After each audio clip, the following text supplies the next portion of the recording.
Chapitre 2. Pourquoi c'est arrivé? L'enlèvement s'est produit pour plusieurs raisons.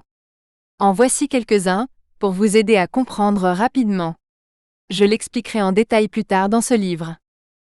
Dieu a retiré les croyants de la terre, parce que la colère de Dieu est venue. Je pense que beaucoup d'entre vous connaissent l'histoire de Noé et du déluge. Dieu a dit à Noé de construire une arche, parce qu'un déluge allait arriver. Le déluge était la colère de Dieu, parce que le monde était devenu si méchant et rempli de violence. Noé était protégé de cette colère dans l'arche. L'enlèvement est un type d'événement similaire.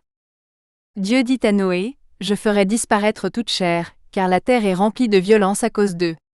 Voici, je vais les détruire, eux et la terre. Fais-toi un navire en bois de gopher. Moi, je ferai venir le déluge sur la terre, pour détruire toute chair qui a souffle de vie sous le ciel. Tout ce qui est sur la terre périra. Mais j'établirai mon alliance avec toi.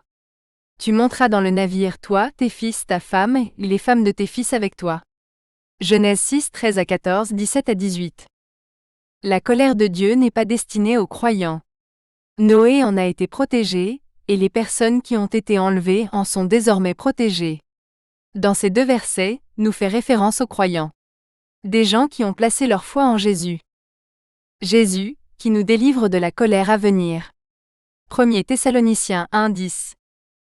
Car Dieu ne nous a pas destinés à la colère, mais à l'acquisition du salut par notre Seigneur Jésus-Christ. 1 Thessaloniciens 5, 9.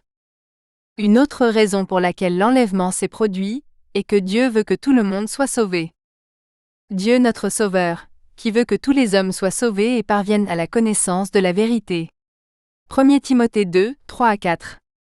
Dieu a créé chacun d'entre vous, en lisant ceci. Il t'aime. Il veut que vous viviez avec lui, pour l'éternité au paradis. Si vous lisez ceci après l'enlèvement et que vous faites partie des laissés pour compte, je sais que vous n'avez probablement pas l'impression que Dieu vous aime en ce moment.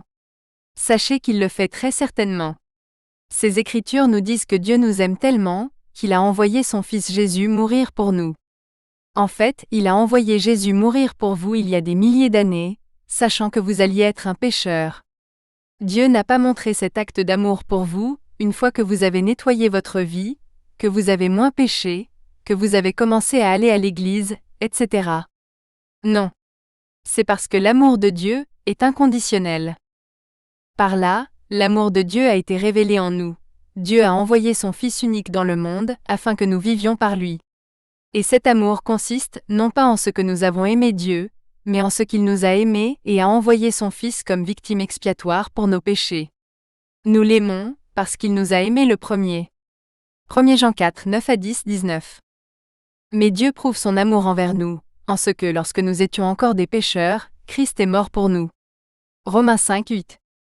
Dieu utilise souvent des choses que nous percevons comme mauvaises, comme la douleur, le chagrin, la maladie, la mort et la perte, afin de nous rapprocher de lui. C'est une période de test pour vous. L'enlèvement aidera de nombreuses personnes à réaliser que Dieu existe. La Bible nous dit que de très nombreuses personnes deviendront croyantes, grâce aux événements à venir. Ne perdez pas cette opportunité. C'est votre dernière chance de placer votre foi en Jésus et d'être sauvé. L'Éternel ton Dieu t'éprouve pour savoir si tu aimes l'Éternel ton Dieu, de tout ton cœur et de toute ton âme. Deutéronome 13, 3. Yahvé est un terme utilisé dans les livres de la Bible de l'Ancien Testament, et fait référence au nom propre de Dieu. C'est souvent traduit Seigneur ou Dieu. Cette écriture nous explique pourquoi Dieu nous teste. C'est pour qu'il sache si vous l'aimez de tout votre cœur. En tant que laissé pour compte, la façon dont vous gérerez ce qui va arriver révélera votre attitude envers Dieu. Cette période d'épreuve sera difficile pour vous. N'abandonnez pas. Si vous décidez de placer votre foi en Jésus, tout ira pour votre bien. Mon fils, ne prends pas à la légère le châtiment du Seigneur, et ne perds pas courage lorsqu'il te reprend. Car le Seigneur châtie celui qu'il aime, et il châtie tous ceux qu'il reconnaît pour ses fils. Hébreux 12, 5 à 6. Nous savons du reste que toute chose concourt au bien de ceux qui aiment Dieu, de ceux qui sont appelés selon son dessein. Romains 8, 28. Un autre objectif de l'enlèvement est d'inaugurer le temps de colère de Dieu contre les méchants, tout comme le déluge au jour de Noé punit les méchants. L'enlèvement et les événements qui se produisent pendant la période de tribulation feront de même. Maintenant, si vous avez une mauvaise attitude envers Dieu à propos de la situation dans laquelle vous vous trouvez en tant que laissé pour compte, et que vous devenez amer et en colère, et que vous serrez le poing vers Dieu en signe de défi, eh bien vous allez subir sa colère. Selon ton endurcissement et ton cœur impénitent, tu t'amasses un trésor de colère pour le jour de la colère de Dieu, qui rendra à chacun selon ses œuvres. À ceux qui par esprit de recherche sont rebelles à la vérité et obéissent à l'injustice, il y aura colère, indignation, oppression et angoisse sur toute âme d'homme qui fait le mal.